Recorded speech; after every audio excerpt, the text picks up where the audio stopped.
Bismillah ar-Rahman ar-Rahim, and welcome to a new webinar from the Junior Doctors Scientific Club webinar series.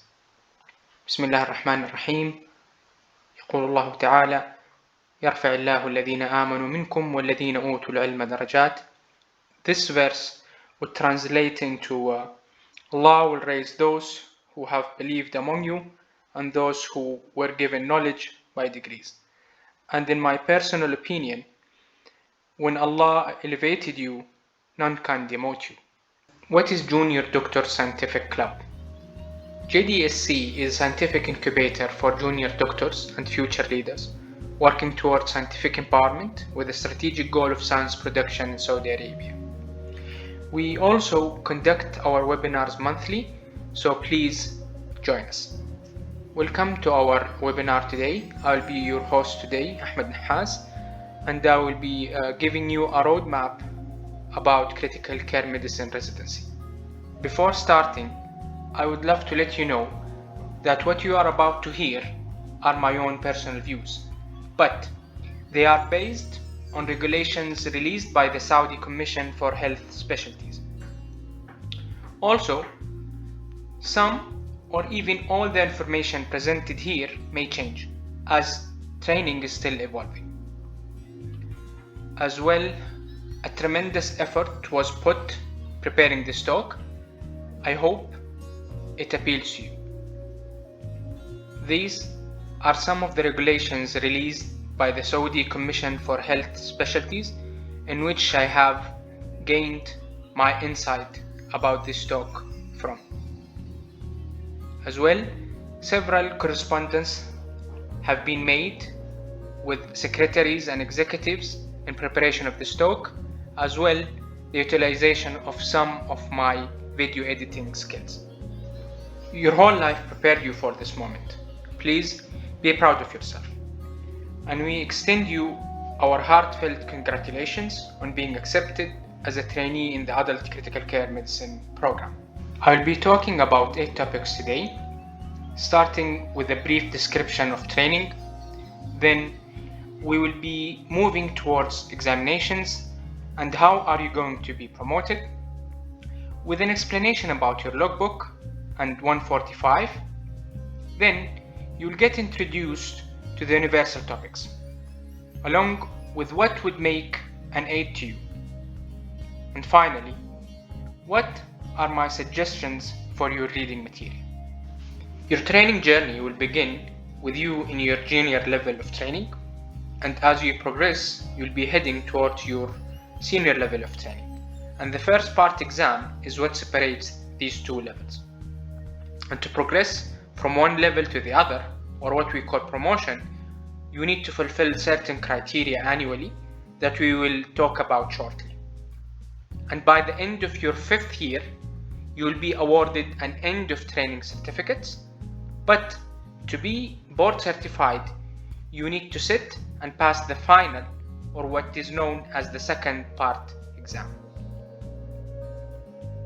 Then all of us will congratulate you on being a board certified in adult critical care medicine. During training, you will experience 3 types of exams: the annual promotion exam, and the first part exam, which separates the junior and senior levels of training, and at the end, the final or the second part exam.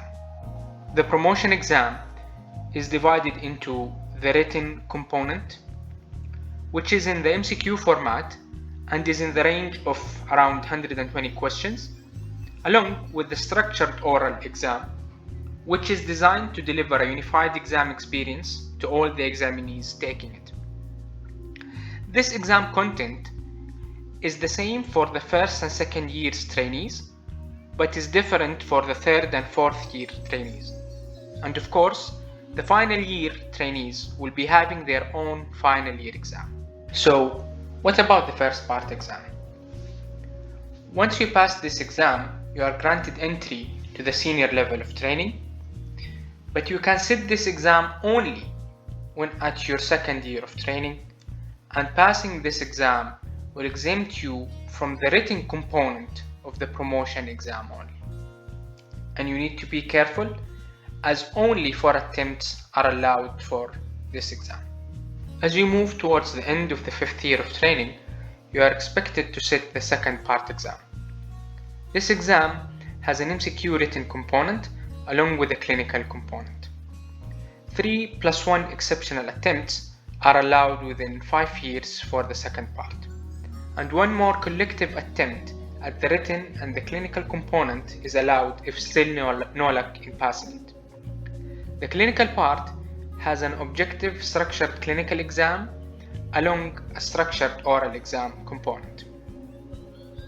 I hope all of you will finish your training within 5 years, but you should know that 6 years is the maximum to be spent in the junior level, and 10 years is the maximum to be spent in the whole training, including freezing or repeating a year. There is a form to be sent for each exam, and all of the written exams are electronic via ExamSoft platform. To move from one year to the other, you need to meet certain criteria. The first of which is passing the written promotion exam. Then you have to pass the OSCE and the structured oral exams. Also, you need a complete logbook and direct observe procedure skills, along with 1 mini clinical evaluation exercise for each ICU block you are doing, and every 28 days represent a block. A mini clinical evaluation exercise is an evaluated clinical discussion with an attending of your choosing. In training evaluation reports are the evaluations you get at the end of each rotation you finish, and once you hit the 4th year, you need to engage yourself in a research project. What you should aim for is a clear pass, and what you should avoid is a clear fail in all these criteria. And what is in between is a discussion between you and your program director, or simply ask me via my LinkedIn account. At the end of each academic year, your program director will send a form like the one you see to the local committee supervising your training for your promotion decision. The logbook is where you are supposed to record all the procedures you perform, and the direct observed procedure skill is a procedure you perform under supervision from an attending, and he or she should evaluate your performance via 145. Each procedure has a certain number that has to be completed throughout the whole training period. Relative to your training level, a certain number of procedures has to be recorded in the logbook in proportion to their total number. Each year, you should complete 7 DOPs of different procedures or of the same procedure with different sites if feasible. Some procedures are mandatory, while others are optional. In the first row of this table, 10 is the minimum number of femoral CVCs to be inserted. And if you look at the last row, 4 of these has to be performed with ultrasound guidance. On the other hand, as a first year trainee, you are not expected to perform any bronchoscopies. Each year of training has its own minimum procedures to be logged. But if aiming for more, the sky is your limit.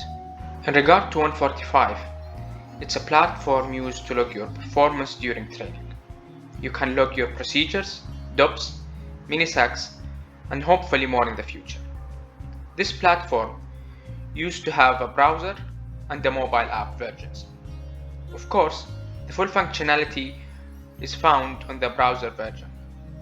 Just recently, the company cancelled the mobile app. For logging anything, you should ask your evaluator for their exact last name, otherwise you will end up frustrated. Universal topics are core topics in medicine that are required to get a grasp on by the Saudi Commission for Health Specialties across all specialties. Their website is interactive and fun. At least you should finish 20 hours per year until you complete all the modules. Also, I highly advise you to finish them all during your first year of training, and you should beware as they will have an impact on your promotion decision. Ancillaries are all the extracurricular activities that will help you become a better physician. This is a non-comprehensive list, but just don't forget JDSC, your club, along with the 5C course developed at the height of COVID. Scan the barcodes for further details. This is my personal advice regarding what to read, and they reflect my own taste. The FCCS and Marino's ICU book are the first to buy and read. After that, you need pocketbooks to aid you during the on-call, and Washington Manual is my own pick. Also, you need a small but a convenient book to constantly feed your mind. Critical Care Secrets is serving me well up to date. They say old is gold. Textbooks might be vintage, but it is good to have one. And Erwin and Ripes is their critical care medicine curriculum choice. The Nobel Prize winner, Gabriel Garcia Marquez, wrote a touching novel called 100 Years of Solitude. Inspired by that novel, you should have your 100 days of solitude. For the first 10 days, you should get yourself together, and for the next 90 days, you should sit along with MCQ books. First, you should finish all the multi-professional editions, and if you are a bit advanced in your training, you should attempt the Seek series, and in between, choose what appeals to you. And for the clinical and oral part of your examination, these two books will become handy. Some make the claim that the Oxford Higher Specialty Training book might be helpful even when preparing to the EDIC exam. I will try to be concise and give you only 4 bits of wisdom. No one will remember the difficult questions you answered during the rounds. They will only remember what emotions your presence stirs, and this is why first impressions are important. Second, be dependable, so your name will present itself immediately when something needs to be done. And my third piece of advice is, do things on time. Lastly, I started with Wednesday as my no whining day, and before I notice, Thursday, Friday, and the rest of the week followed. Repeating these things won't hurt anyone. First, if you don't like your training center, change it. Even if you don't like the whole specialty, change it. You are only wasting your life. Second, if you keep telling everybody you know everything, they will believe you. Be humble. Knowledge is like water. Third, just keep on taking baby steps daily, and you will be running in no time. Just before I finish, I would love to show you this beautiful picture of Mount Uhud from my hometown of Medina. Thank you very much, and if you have anything on your mind, you can contact me through LinkedIn. And the website below is a work in progress, but you might find it useful. Have a nice day.